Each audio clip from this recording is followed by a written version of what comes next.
Masahia manao tsy resaka hoe karatra mihitsy zany fa be dia be ny zavatra tokony atao tsy.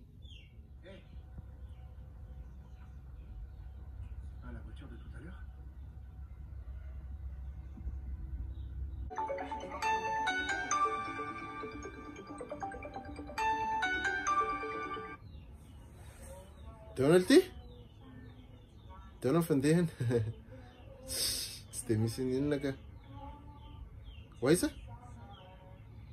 Miaraka hoaiza?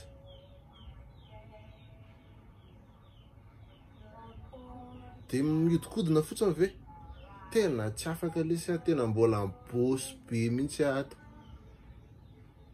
En'la ihany fa efa akaikaiky ny examen.